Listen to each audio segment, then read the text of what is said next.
Hello dear student, आपका बहुत बहुत स्वागत है हमारे चैनल ऑल अबाउट एनसीईआरटी में। ये स्टूडेंट, कल हमने पढ़ा था क्लास 7th का सेकंड लेसन प्राणियों में पोषण। ठीक है, हम इसके आज आगे का पढ़ेंगे। पार्ट 1 कल हमने हमारा हो गया था। सबसे पहले हमने पढ़ा कि क्या प्राणियों को भी पोषक तत्वों की आवश्यकता होती है और कैसे वो पोषक तत्व ग्रहण करते हैं और वो पोषक तत्व कहाँ से मिलते हैं। ठीक है, और अंतःग्रहण की विभिन्न विधियाँ हमने पढ़ी थी कल।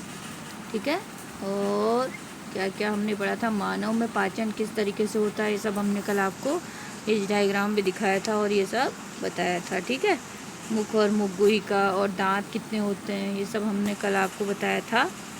और आज हम पढ़ेंगे इससे आगे का। ठीक है, कहाँ तक ये भी हमने जब पढ़ लिया था, दांत कब टूटते हैं, कब निकलते हैं। ठीक है, ये सब आपको पता भी है, नॉर्मल चीज़ें हैं। चलिए, इसके आगे अब हमें पढ़ना है भोजन नली के बारे में कि भोजन नली क्या होती है। ठीक है, सबसे पहले हम पढ़ेंगे आज भोजन नली के बारे में, जिसे कि ग्रसिका भी कहते हैं। ठीक है, निगला हुआ ग्रास नली अथवा ग्रसिका में जाता है। कोई भी भोजन जो हम खाते हैं, निगलते हैं, वो कहाँ जाता है? सबसे पहले ग्रसिका में जाता है। चित्र 2.1 में देखिए, ग्रसिका गले एवं वक्ष से होते हुए, ये देखिए कहाँ से जाती है, ये जा रही है ना ग्रसिका, ये यहाँ से जा रही है, आपको दिख रहा है, जाती है। ठीक है, ग्रसिका की भित्ति के संकुचन से भोजन नीचे की ओर सरकता जाता है, जो कि हमारे नीचे को भोजन सरकता जाता है। वास्तव में संपूर्ण आहार नाल संकुचित होती रहती है तथा यह गति भोजन को नीचे की ओर धकेलती है। कोई भी आहार नाल जो हमारी अंदर होती है वो संकुचित होती रहती है। कभी कभी हमारा आमाशय खाए हुए भोजन को स्वीकार नहीं करता और कभी कभी हमारा आमाशय जो होता है भोजन को नहीं लेता है, फलस्वरूप वोमन द्वारा उसे बाहर निकाल दिया जाता है। तो ऐसी स्थिति में क्या होता है, हमें वॉमिटिंग हो जाती है। वोमन में जिस घटना को याद कीजिए, भोजन के बाद आपने जब वोमन किया हो। ठीक है, कोई भोजन जो आपके अंदर नहीं जाता है तो वो बाहर आ जाता है। ठीक है, इस कारण के विषय में सोचिए। कभी कभी आपके साथ भी ऐसा हुआ होगा, तो आप उस बारे में सोच के देखिए। ठीक है, अपने अभिभावकों और अध्यापकों से इस विषय पर चर्चा कीजिए। ठीक, अब पहेली जानना चाहती है। अब देखो पहेली क्या कह रही है। पहेली जानना चाहती है कि वमन के समय भोजन विपरीत दिशा में किस प्रकार जाता है। कह रही है वमन के समय भोजन जो है वापस ऊपर कैसे आ जाता है, ये जानना चाह रही है। ठीक है, अब देखिए, अब हम पढ़ेंगे कि आमाशय क्या होता है। आमाशय क्या है? मोटी भित्ति वाला एक थैली नुमा संरचना। आमाशय इस टाइप का होता है। ठीक है, आहार नाल यह एक जे आकृति का होता है। जे आकृति मतलब इस टाइप का। ठीक है, एक और ग्रसिका से खाद्य पदार्थ प्राप्त करता है तथा दूसरी ओर शुद्रांत में खुलता है। एक और तो ये भोजन वहाँ से लेता है और दूसरी ओर अंदर दूसरी शुद्रांत में खुलता है। ठीक है, कभी कभी जब हम जल्दी जल्दी खाना खाते हैं, जैसे हम अगर जल्दी जल्दी खाते हैं अथवा खाते समय बात करते हैं, कभी कभी आपने देखा होगा, अचानक आपके साथ भी ऐसा होता है कि अगर हम बहुत जल्दी जल्दी खाना खाते हैं और खाते समय बीच में बोलते हैं तो हमें खांसी आती है या हिचकी आती है अथवा घुटन का अनुभव होता है। बहुत खांसी आपको आने लग जाती है या खाद्य कणों के श्वास नली में प्रवेश, अगर हमारी जो सांस नली अंदर होती है उसमें अगर खाद्य कण प्रवेश कर जाए तो यह इस कारण होता है। ठीक है, श्वास नली की नली नसिका से आने वाली वायु को फेफड़ों तक ले जाती है। ये नली जो है नाक से आने वाली वायु को कहाँ तक ले जाती है? फेफड़ों तक ले जाती है। यह ग्रसिका के साथ साथ चलता है, परंतु ग्रसनी में वायु भोजन मार्ग एक ही होते हैं। फिर भोजन का सांस नली में प्रवेश करने से किस प्रकार रोका जा सकता है? भोजन को सांस नली में प्रवेश करने से कैसे हम रोक सकते हैं? भोजन निकलते समय एक मांसल रचना वॉल्व का कार्य करती है। जब हम भोजन निकलते हैं तो एक मांसल रचना होती है जो बीच में एक वॉल्व का कार्य करती है, जो श्वास नली को जो है ढक देती है। ठीक, तथा भोजन को ग्रसनी में भेज देती है। संयोगवश यदि भोजन के कण श्वास नली में प्रवेश कर जाते हैं तो हमें क्या होता है? घुटन का अनुभव होता है या हिचकी और खांसी आती है। ये तथ्य भी आपको जानना आवश्यक है। ठीक है, अब देखो आमाशय में क्या होता है। आमाशय का आंतरिक स्तर सतह श्लेष्मल हाइड्रोक्लोरिक अम्ल तथा पाचक रस स्रावित करता है। आमाशय में क्या होता है? जैसे भोजन जाता है तो आमाशय भी एक तरह का पाचक रस स्रावित करता है। हाइड्रोक्लोरिक अम्ल और एक पाचक रस जो उसके साथ होता है वो स्राव करता है। ठीक है, अम्ल अनेक ऐसे जीवाणुओं को श्लेष्मल आमाशय के आंतरिक स्तर को सुरक्षा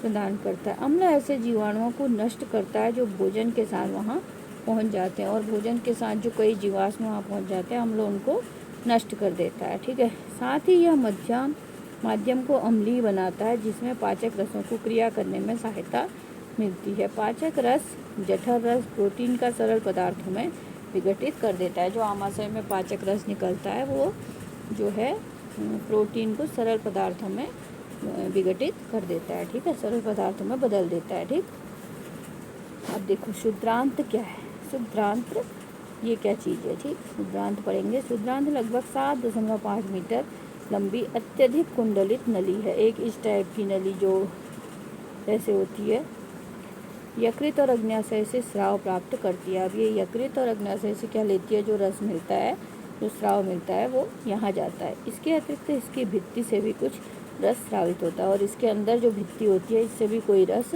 निकलता है। ठीक है,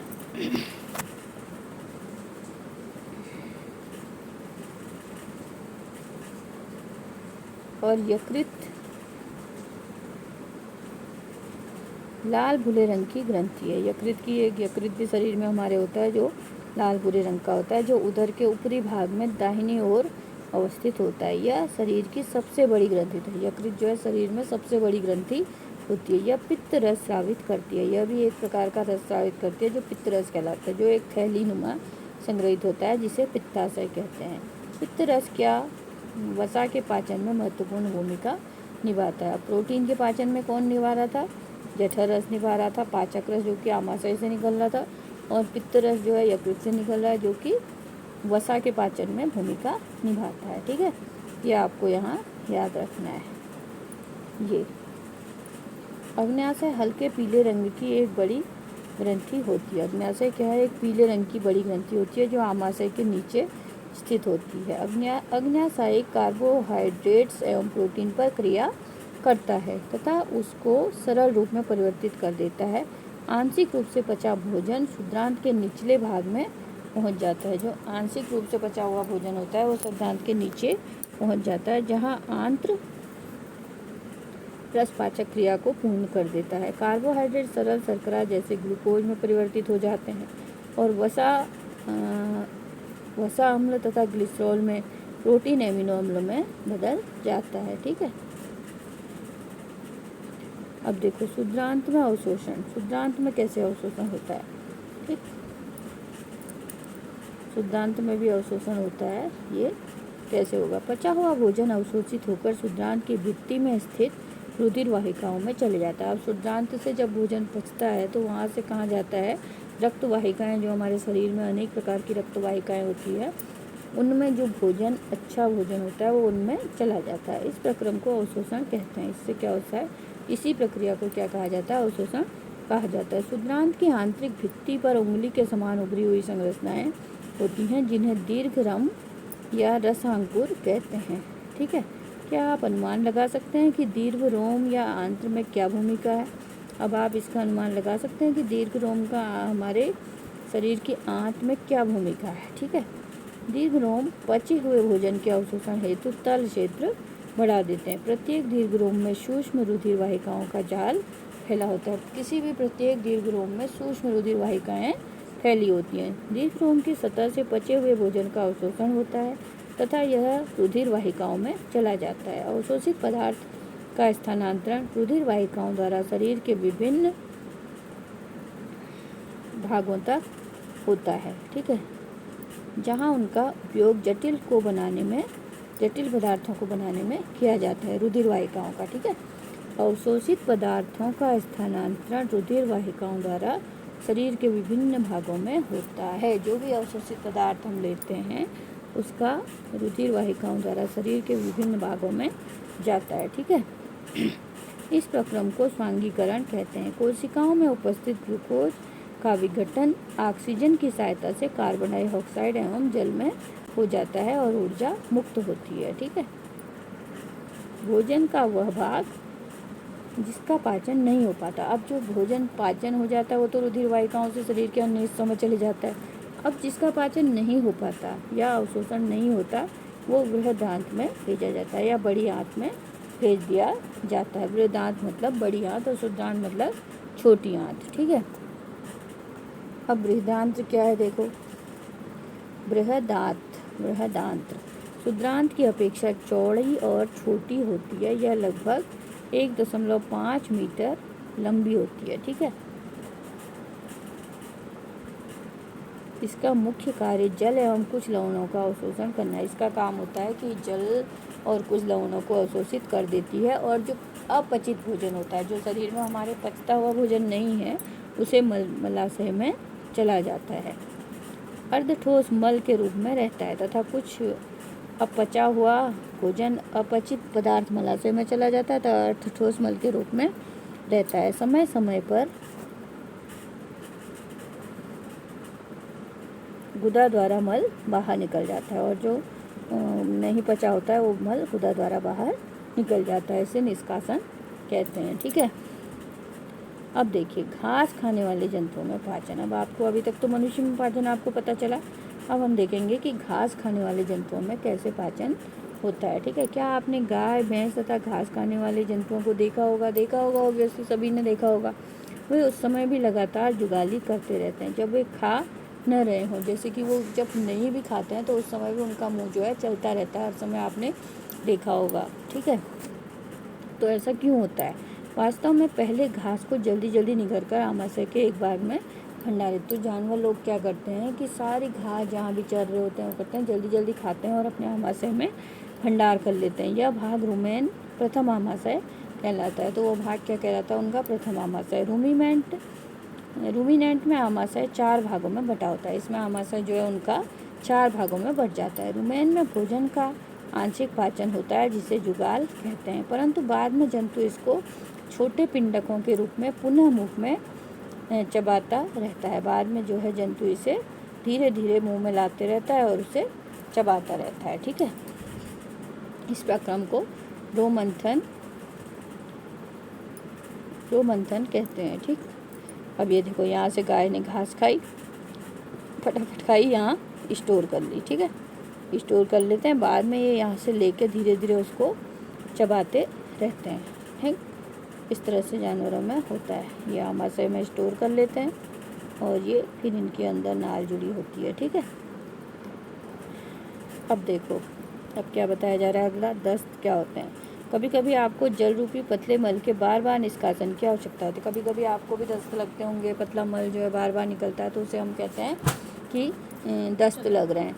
इस स्थिति में दस्त कहते हैं। यह संक्रमण खाद्य विषाक्तता तथा अपच के कारण भी होता है। यदि आपको अपच हो जाती है या कोई चीज़ खाना आपको नहीं पचता है, विषाक्त हो जाता है, तो इस तरीके से बाहर निकलता है। भारत में विशेषकर बच्चों में यह अति सामान्य स्थिति है। बच्चों में यह बहुत सामान्य तरीके से भारत में होता है। चरमावस्था में यह घातक भी हो सकता है, लेकिन अत्यधिक मात्रा में अगर ऐसा होता है तो ये शरीर को नुकसान भी कर सकता है। इसका मुख्य कारण शरीर से जल एवं लवण की अत्यधिक क्षति होना होता है। तो ये इस कारण होता है जब आपके शरीर में पानी की बहुत कमी हो जाती है या आप पानी बहुत कम पीते हैं, तो इस स्थिति में ये होता है, ठीक है।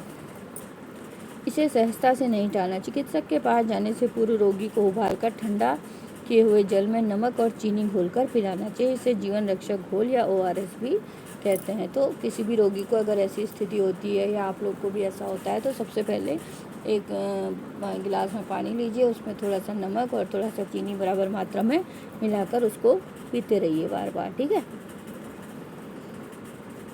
तो समय समय पर जो है जानवर क्या करते हैं, जुगाली करते रहते हैं, ठीक।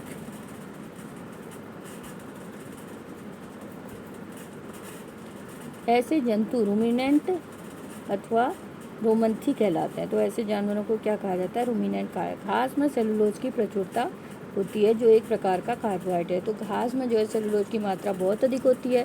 किसी रूमिनेंट अथवा रोमंथी पशु, हिरन आदि के रूमेन में सेलुलोज पाचन करने वाले जीवाणु पाए जाते हैं। तो ऐसे जंतुओं में पाचन करने वाले जीवाणु पाए जाते हैं। बहुत से जंतु मानव सेलुलोज का पाचन नहीं कर, लेकिन कुछ जंतु और हम लोग जैसे मनुष्य लोग हैं, ये सेलुलोज का पाचन नहीं कर पाते हैं, ठीक है। पहेली जानना चाहती है, आप पहेली जानना चाह रही है कि ये जंतु भोजन करते समय इसे भली भांति क्यों नहीं चबा पाते। आप पहेली कह रही है कि ये लोग जब भोजन करते हैं उसी वक्त इन्हें सही से क्यों नहीं चबा पाते हैं, ठीक है। और बूझो क्या जानना चाह रहा है, बूझो कह रहा है कि मनुष्य मवेशियों की तरह सेलुलोज को क्यों नहीं पचा पाता। और बूझो कह रहा है कि मनुष्य आखिर इन लोगों की तरह, गाय भैंसों की तरह, इनकी तरह क्यों नहीं पचा पाता अपने भोजन को, ठीक है। दोनों अलग अलग क्वेश्चन कर रहे हैं। चलिए अब हम देखते हैं कि आखिर क्यों ऐसा है। अब देखो, जानवरों जैसे घोड़ा, खरगोश आदि में शुद्रांत एवं बृहदांत के बीच एक थैलीनुमा संरचना होती है। जैसे बड़े घोड़ा, इनमें एक बड़ी संरचना होती है जिसे अंधनाल कहते हैं। भोजन के सेलुलोज का पाचन यहाँ पर कुछ जीवाणुओं के द्वारा किया जाता है जो मनुष्य के आहार नाल में अनुपस्थित होते हैं। अब देखो, जानवरों में क्या होती है, एक बीच में अंधनाल होती है जो कि मनुष्य में अनुपस्थित होती है और यहाँ पे कुछ जीवाणु पाए जाते हैं, ठीक है। अब तक आपने उन जंतुओं के विषय में पढ़ा होगा जिनमें पाचन तंत्र पाया जाता है, परंतु ऐसे भी बहुत से प्राणी हैं जिनमें न तो मुख होता है और न ही पाचन तंत्र होता है। अब हमें ऐसे जानवरों के बारे में जानना है जिनमें न तो मुख होता है न ही पाचन तंत्र। तो ये किस प्रकार भोजन ग्रहण करते हैं और इनका पाचन कैसे करते हैं। 2.4 में आपने भोजन ग्रहण करने की एक अन्य रोचक विधि का अध्ययन करेंगे, ठीक है। अब देखिए पढ़े हैं अमीबा में संवरण एवं पाचन। अब हमने पढ़ना है कि अमीबा में संवरण और पाचन कैसे होता है, ठीक है। अमीबा जलाशयों में पाया जाने वाला एक कोशिकीय जीव है। अमीबा की कोशिका में एक कोशिका झिल्ली होती है। यह गोल सघन केंद्रक एवं कोशिका होती है, ठीक है। कोशिका द्रव्य में बुलबुले के समान अनेक धानियाँ होती हैं। अमीबा निरंतर अपनी आकृति एवं स्थिति बदलता रहता है। अमीबा जो है अपनी आकृति भी बदल देता है, स्थिति बदल देता है। यह एक अथवा अधिक अंगुली के समान प्रवर्ध निकालता रहता है जिन्हें पादाप अथवा कृत्रिम पाँव कहते हैं, जो इन्हें गति देने या भोजन पकड़ने में सहायता करते हैं, ठीक है। अमीबा कुछ सूक्ष्म जीवों का आहार करता है। अब अमीबा क्या करता है, देखो, कुछ सूक्ष्म जीवों का आहार करता है। अब इसे भोजन का आभास होता है। जब इसको भोजन का आभास होता है तो यह खाद्य कण के चारों ओर पादाप विकसित करके उसे निगल लेता है और खाद्य पदार्थ उसकी खाद्य भित्ति में फंस जाते हैं, ठीक है। चलिए ये देखिए, इसमें अमीबा दिखाया गया है। अमीबा इस तरह का होता है, एक कोशिकीय प्राणी, ठीक है, जीव है। ये इसमें पादाप है, ये केंद्रक दिखाया गया है, ये पादाप है। ये इसमें खाद्य कणिका पाई जाती है, यहाँ पे ये खाद्य धनिया पाई जाती है, ठीक है। और ये वही क्षेपित अपशिष्ट यहाँ पे जमा होता है, ठीक। खाद्य धानी में ही पाचक रस स्रावित होते हैं। ये खाद्य पदार्थ पर क्रिया करके उन्हें सरल पदार्थों में बदल देते हैं। इनके जो है खाद्य धानी में ही पाचक रस स्रावित होते हैं। पचा हुआ खाद्य धीरे धीरे अवशोषित होता जाता है। अवशोषित पदार्थ अमीबा की वृद्धि, रखरखाव और गुणन के लिए उपयोग किए जाते हैं। बिना पचा अपशिष्ट खाद्यान्नों द्वारा बाहर निकाल दिया जाता है। भोजन के पाचन का आधारभूत प्रक्रम सभी प्राणियों में समान होता है। लगभग हर प्राणी में सभी भोजन का प्रक्रम पाचन समान ही होता है, जिसमें खाद्य पदार्थ सरल पदार्थों में परिवर्तित किए जाते हैं और उनसे ऊर्जा मुक्त होती है, ठीक है। अगले अध्याय में आप आंत्र द्वारा अवशोषित खाद्य पदार्थों का शरीर के अन्य भागों में स्थानांतरण के विषय में हम पढ़ेंगे, ठीक है।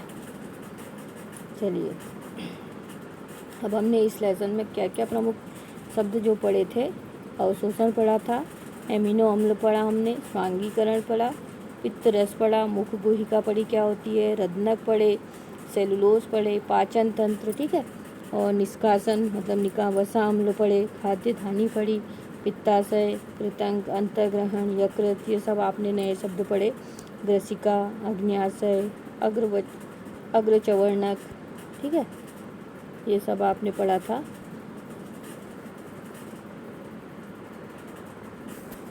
और क्या पढ़ा हमने इसमें, पित्ताशय, पादाप, ये सब चीज़ें हमने इसमें पढ़ी, ठीक है। और यकृत पढ़ा, चवर्णक पढ़ा, ग्रसिका, अग्न्याशय, ये सब हमने नए शब्द पढ़े, रुमेन, ये सब देख लीजिए आप, ठीक है। अब देखिए आपने इस लेसन में क्या सीखा। अब हम आपको बताएंगे कि आपने इस लेसन में क्या क्या सीखा। ठीक है, सबसे पहले हमने क्या पढ़ा इसमें, जंतु पोषण में पोषण आवश्यकताएं क्यों होती हैं, भोजन अंतःकरण की विधियाँ एवं शरीर में इनका उपयोग सम्मिलित है। ठीक है, सबसे पहले हमने देखा कि जानवरों को पोषण की आवश्यकता क्यों होती है और शरीर में भोजन कैसे ग्रहण करते हैं और शरीर में इनका उपयोग क्या होता है। दूसरा हमने पढ़ा आहार नाल और स्रावी ग्रंथियाँ संयुक्त रूप से मानव के पाचन तंत्र का निर्माण करती हैं। ठीक है, मानव के पाचन तंत्र के पढ़ी आपने, सबसे पहले मुखगृहिका से डाला, लसिका में गया, फिर आमाशय में गया, फिर शुद्धांत में गया, फिर बृहदांत में गया और फिर मलाशय में जाता है और गुदा से बाहर आता है। ठीक है, ये सब आपने पढ़ा। और पाचक रस स्रावित करने वाली मुख्य ग्रंथियाँ कौन सी हैं, लाल ग्रंथि है, यकृत है, अग्न्याशय है। ठीक है, आमाशय की भित्ति एवं शुद्धांत की भित्ति भी पाचक रस स्रावित करती है। जैसे आमाशय की भित्ति क्या करती है, प्रोटीन को पचाने में सहायता करती है जो रस निकलता है, और शुद्धांत की भित्ति क्या करती है, कार्बोहाइड्रेट्स को पचाने में, वसा को पचाने में करती है, काम करती है। ठीक है, विभिन्न जीवों में भोजन ग्रहण करने की विधियाँ भी अलग अलग होती हैं। पोषण एक जटिल प्रक्रम है, अंतःग्रहण, पाचन, अवशोषण, स्वांगीकरण, निष्कासन इसमें सम्मिलित है। ठीक है, मंड जैसे कार्बोहाइड्रेट का पाचन मुख में ही प्रारंभ हो जाता है। प्रोटीन का पाचन आमाशय में होता है और यकृत द्वारा स्रावित पित्त अग्न्याशय से अग्न्याशयिक स्राव एवं शुद्धांत भित्ति द्वारा स्रावित पाचक रस की प्रक्रिया से भोजन के सभी घटकों का पाचन शुद्धांत में पूरा हो जाता है। ठीक है, जल के कुछ लवण बृहदांत में अवशोषित किए जाते हैं। अवशोषित पदार्थ शरीर के विभिन्न भागों में स्थानांतरित कर दिए जाते हैं, जो है रुधिर वाहिकाओं के द्वारा, और बिना पचे भोजन का अवशिष्ट अवशोषण नहीं होता है, जो कि मल द्वारा, गुदा द्वारा शरीर के बाहर निकाल दिया जाता है। तो डियर स्टूडेंट, आपके समझ में ये सब आ गया होगा।